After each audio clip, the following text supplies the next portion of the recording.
इस बीच बड़ी खबर आ रही है। वो जो क्रूज ड्रग्स केस है जिसमें शाहरुख खान के बेटे आर्यन खान इस वक्त आर्थर रोड जेल में बंद हैं, इसी सिलसिले में अभिनेत्री अनन्या पांडे को एनसीबी ने पूछताछ के लिए बुलाया था। दोपहर 2 बजे का वक्त था।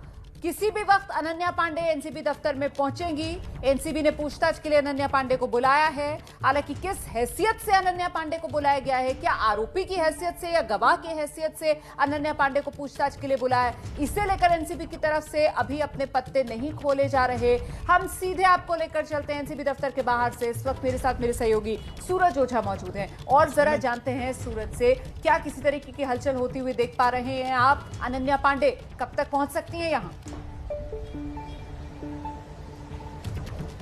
जी बिल्कुल, अभी तक तो किसी भी तरह की हलचल यहाँ दिखाई नहीं दे रही है, लेकिन मैं आपको एक अपडेट कर देता हूँ।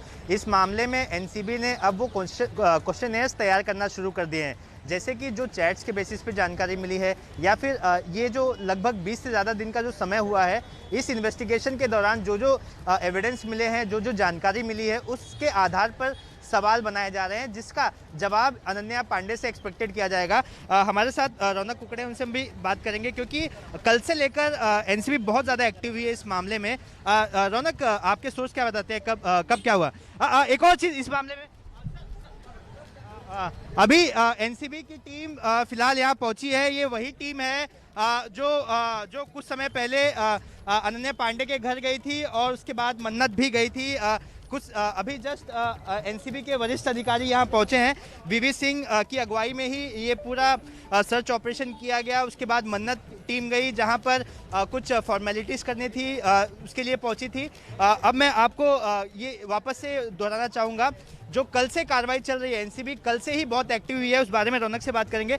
रौनक, कल से ही बहुत ज़्यादा एक्टिव हुई है एनसीबी, क्या कुछ हुआ है? जी देखिए, मुख्य तौर पर जो जानकारी सूत्रों के हवाले से मिल रही है, 4 जगहों पर अब तक एनसीबी की तरफ से जो है वो छापेमारी की गई है। इसमें कुछ सामान भी जो है सीज जो है वो किए गए। इन चारों जगहों में अनन्या पांडे का घर भी शामिल है, जहाँ से कुछ सामान सीज किए गए। इस तरह की जानकारी जो है सामने निकल कर आ रही है। वहीं कुछ ड्रग पेडलर्स को इस मामले में गिरफ्तार किया गया था। उनके रिश्तेदारों और उनके करीबियों के यहाँ भी सर्च ऑपरेशन अब भी चल रहा है। इस तरह की जानकारी जो है वो सामने निकल कर आ रही है। जी शोभना, मैं बता दूं कि ये सारी चीजें इस वजह से की जा रही हैं क्योंकि इन्हें कुछ और जानकारी मिली है।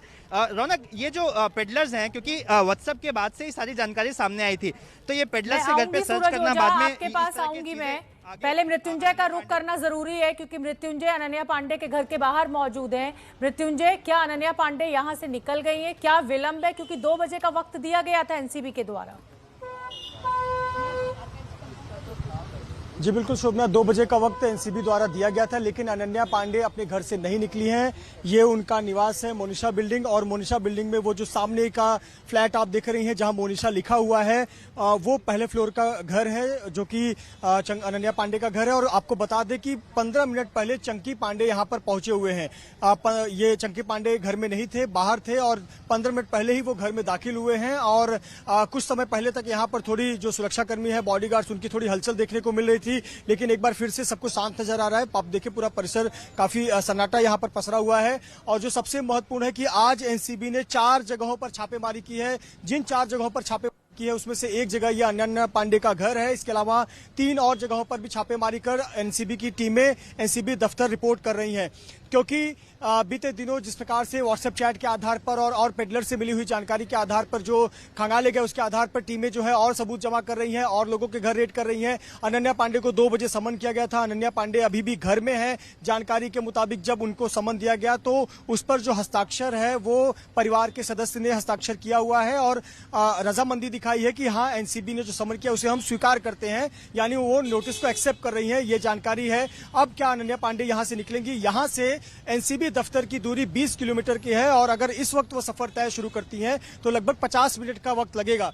50 मिनट का वक्त लगेगा 20 किलोमीटर की दूरी तय करने में, यानी कि 3 से ज्यादा का वक्त हो जाएगा। पर अभी तक कोई ऐसी हलचल देखने को नहीं मिल रही है कि अनन्या पांडे यहां से निकल रही है। निश्चित तौर पर निगाहें हमारी यहां पर है और हमारे सहयोगियों की निगाहें एनसीबी दफ्तर पर है। बड़ी जानकारी मृत्युंजय दे रहे हैं कि अभी महज 15-20 मिनट पहले ही अनन्या पांडे के पिता चंकी पांडे जो घर पहुंचे हैं। अनन्या पांडे को दोपहर 2 बजे का वक्त दिया गया था। एनसीबी ने बुलाया था अपने दफ्तर में पूछताछ के लिए, लेकिन अभी तक अनन्या पांडे अपने घर से ही नहीं निकली हैं। और जैसा कि मृत्युंजय बता रहे थे कि करीब 40 से 50 मिनट का वक्त लगता है